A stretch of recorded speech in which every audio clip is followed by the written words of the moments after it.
പ്രതിപക്ഷ നേതാവ് വി.ഡി. സതീശൻ നയിക്കുന്ന പുതുയുഗ യാത്രയ്ക്ക് പേരാമ്പ്രയിൽ വൻ സ്വീകരണം. വടകര റോഡ് ജംഗ്ഷനിൽ നിന്ന് ആരംഭിച്ച സ്വീകരണ പരിപാടി ചെമ്പ്ര റോഡ് ജംഗ്ഷനിലെ ഗ്രൗണ്ടിൽ സമാപിച്ചു.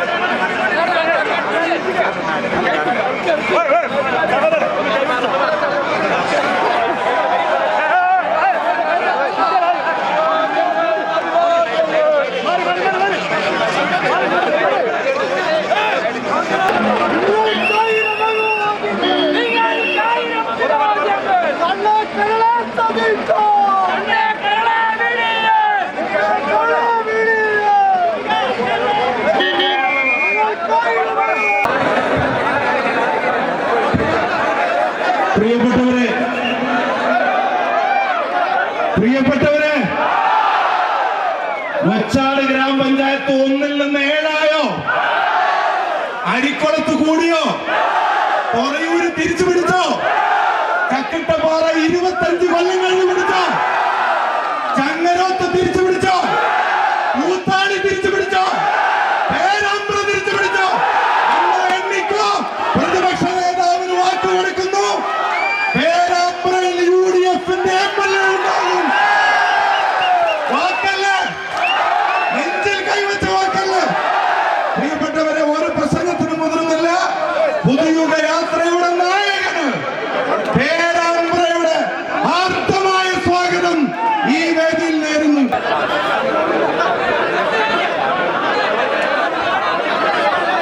നമ്മൾ പ്രതീക്ഷയ്ക്ക് അപ്പുറത്തുള്ള പ്രവർത്തകരുടെ ഒഴുക്കാണ് ഈ പരിപാടി. എല്ലാവരും സ്വയം നിയന്ത്രിക്കുക. വേദിയിലുള്ള സമുന്നതരായ പോരാളികളായ സഹപ്രവർത്തകരെ, സൈനിക വിന്യാസമാണ് ഈ സൈന്യം.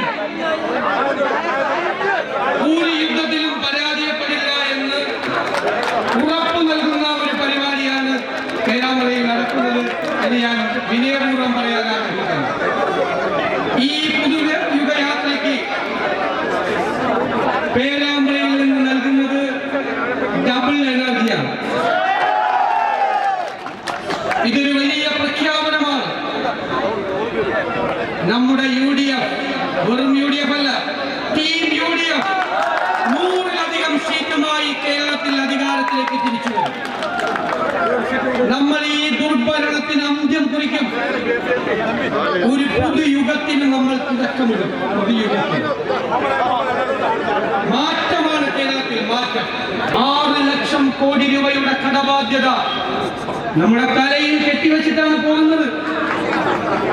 നമ്മുടെ ചരിത്രത്തിലില്ലാത്ത വണ്ണം കേരളത്തെ കടക്കണിയിലേക്ക്, കാണാക്കയത്തിലേക്ക് ചവിട്ടി താഴ്ത്തിയിട്ടാണ് പോകുന്നത്. പക്ഷെ നമ്മൾ ഈ കേരളത്തിന്റെ സമ്പദ് വ്യവസ്ഥയെ ഉയർത്തെഴുന്നേൽപ്പിക്കുക തന്നെ ചെയ്യും. ഈ സമ്പദ്ഘടനയെ മെച്ചപ്പെടുത്താൻ സമഗ്രമായ പദ്ധതികളുമായി UDF വരികയാണ്. ഞാൻ നിങ്ങളോട് തുറന്നു പറയുന്നു, കഴിഞ്ഞ 2 കൊല്ലക്കാലം കഠിനാധ്വാനം ചെയ്ത് ഗവേഷണതുല്യമായ പ്രവർത്തനം നടത്തി ലോകത്തെല്ലായിടത്തുമുള്ള വിദഗ്ധരായ മലയാളികളെ അവരുടെ വിദഗ്ധോപദേശം നേടി നമ്മൾ തയ്യാറാക്കിയ പദ്ധതികൾ ഈ യാത്ര തിരുവനന്തപുരത്തെത്തുമ്പോൾ ഒന്നായി അവതരിപ്പിക്കും ജനങ്ങളുടെ മുന്നിൽ. നിസ്സാര പദ്ധതികളല്ല. നമ്മൾ പറഞ്ഞു ആരോഗ്യ കേരളം വെന്റിലേറ്ററിലാണ് അല്ലേ? ആ വെന്റിലേറ്ററെ ആരോഗ്യവതിയായി കേരളത്തിലൂടെ നമ്മൾ നടത്തും.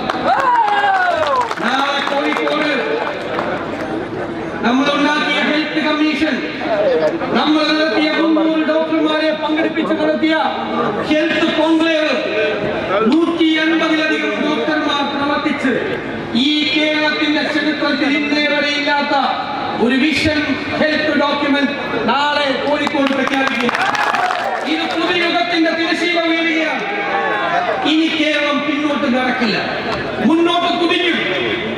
നമുക്ക് വേണ്ടി മാത്രമല്ല, നമ്മുടെ മക്കൾക്ക് വേണ്ടി, കൊച്ചുമക്കൾക്ക് വേണ്ടിയുള്ള ഒരു കേരളം നമ്മുടെ UDF കേരളത്തിൽ സൃഷ്ടിക്കുക തന്നെ ചെയ്യും. ഇവരെല്ലാം തകർത്തു, എല്ലാ സ്ഥാപനങ്ങളെയും തകർത്തു. ഇവർക്കെതിരായി നമ്മൾ അവതരിപ്പിച്ച കുറ്റപത്രം കേരളത്തിലെ ജനങ്ങൾ കേരളത്തെ തകർത്തവർക്ക് കേരളം നല്ല മധുരമായ പ്രതികാരം ചെയ്യും. ഇവരെ കൊലവിളികൾ ഉയർത്തുകയാണ്, അക്രമത്തിന്റെ ഭാഷയിൽ സംസാരിക്കുകയാണ്. അതിനെല്ലാമുള്ള മറുപടി നമുക്ക് കൃത്യമായിട്ടുണ്ട്. നമ്മുടെ പ്രിയങ്കരനായ MP ഷാഫി പറമ്പിലിന്റെ ചോര വീണ എന്റെ അനുജൻ ഷാഫി പറമ്പിലിന്റെ ചോരയ്ക്ക് നമ്മൾ പ്രതികാരം ചോദിച്ചിരിക്കുകയാണ്. അയാളെ മർദ്ദിക്കാൻ വേണ്ടി കൂട്ടുനിന്ന ഉദ്യോഗസ്ഥന്മാരടക്കമുള്ള ആളുകൾ ചെവിയിൽ നോക്കിക്കോ. ഞങ്ങൾ വരുന്നുണ്ട് പഴയതുപോലെ വെറുതെ വിടില്ല. ഒരാളെയും വെറുതെ വിടില്ല. ഞങ്ങളുടെ കുഞ്ഞുങ്ങളെയും ഞങ്ങളുടെ സഹോദരന്മാരെയും സഹോദരിമാരെയും തല്ലിച്ചതയ്ക്കാൻ ആരെങ്കിലും കൂട്ടുനിന്ന അതിനെല്ലാം കൃത്യമായ മറുപടി ഉണ്ടാകും. ഒരു സംശയം വേണ്ട. ഇത് പഴയ കാലമല്ല. പ്രവർത്തകരുടെ വികാരം കൊണ്ടുകൊണ്ടാണ് ഞാൻ പറയുന്നത്. ഇത് പഴയ UDF അല്ല, ഇത് ടീം UDF ആണ്. ഞാൻ വ്യക്തിത്വം 2 ദിവസം പിണറായി വിജയൻ സ്റ്റേറ്റ്മെന്റ് കേരളത്തിൽ സാങ്കേതിക വിദ്യ കേരളം സ്വീകരിച്ചു കഴിഞ്ഞു. ഞാൻ നോക്കിയിട്ട് ഒരു സ്ഥലത്തും കാണാനില്ല. അപ്പോഴാണ് ഒരു വാർത്ത വരുന്നത്. നമ്മുടെ ജയിലിൽ നിന്ന് തടവ് പുള്ളികൾ പരോള് കിട്ടാൻ വേണ്ടി DIGക്ക് കൈക്കൂലി കൊടുക്കുന്നത് ഗൂഗിൾ പേയിലാണ്. അവർ ലോകത്താദ്യമായി കൈക്കൂലി ഗൂഗിൾ പേയിൽ അയക്കുന്ന സംസ്ഥാനമായി പിണറായി വിജയൻ എന്താണ് ഇവർ ചെയ്തുകൊണ്ടിരിക്കുന്നത്? എന്തെല്ലാമാണ് ചെയ്യുന്നത്? കേരളത്തെ തകർത്ത് തരിപ്പണമാക്കിയിട്ട് ഒരു വർത്തമാനം പറയാൻ വർഗീയതയാണ് വായെടുക്കാൻ. പാർലമെന്റ് ഇലക്ഷൻ ഓർമ്മയുണ്ടോ? ഷാഫിയൊക്കെ മത്സരിക്കുമ്പോൾ 35 ദിവസത്തെ പ്രസംഗം എടുത്തത്. അന്ന് ന്യൂനപക്ഷ പ്രേമം. ഗാസയിലെ കുഞ്ഞുങ്ങൾ, പാലസ്തീനിലെ യുദ്ധം, ഇസ്രായേൽ, പൗരത്വ രജിസ്റ്റർ. ന്യൂനപക്ഷത്തിന് പണ്ടേ മനസ്സിലായി ഇത് വെറുതെ പറഞ്ഞായിരുന്നു. അവരാരും വോട്ട് ചെയ്തില്ല. തെരഞ്ഞെടുപ്പ് കഴിഞ്ഞപ്പോൾ പ്ലേറ്റ് മാറ്റി. പിന്നെ നേരെ ഭൂരിപക്ഷ പീഡനമാണ്. ഡൽഹിയിൽ പോയി മലപ്പുറത്തിനെതിരായി ഇന്റർവ്യൂ കൊടുത്തു മുഖ്യമന്ത്രി. മെസ്സേജ് കൊടുത്ത ഉടനെ കിങ്കരന്മാർ AK ബാലൻ, സജി ചെറിയാൻ എല്ലാവരും. പിന്നെ ഇടയ്ക്കിടയ്ക്ക് പോയി ചിലർക്ക് പൊന്നാറയിടുമല്ലോ മുഖ്യമന്ത്രി, വർഗീയത പറയും. അവരെ കൊണ്ടു ഒക്കെ പറയിപ്പിക്കാൻ തുടങ്ങി. വർഗീയത, കംപ്ലീറ്റ് വർഗീയത. ഇപ്പൊ ഈ തെരഞ്ഞെടുപ്പ് കഴിഞ്ഞപ്പോൾ മൊത്തം കൺഫ്യൂഷൻ. ഭൂരിപക്ഷമില്ല, ന്യൂനപക്ഷമില്ല കൂടുതൽ. പക്ഷേ ഞങ്ങൾ പറയുന്നു, കേരളത്തിലെ UDF പറയുന്നു, ഒരാളും കേരളത്തിന് ഈ വർഗീയത പറയില്ല. നമ്മൾ എതിർക്കും. ഭൂരിപക്ഷ വർഗീയത പറഞ്ഞാലും ന്യൂനപക്ഷ വർഗീയത പറഞ്ഞാലും കേരളത്തിലെ UDF എതിർക്കും. മതേതര നിലപാടാണ്.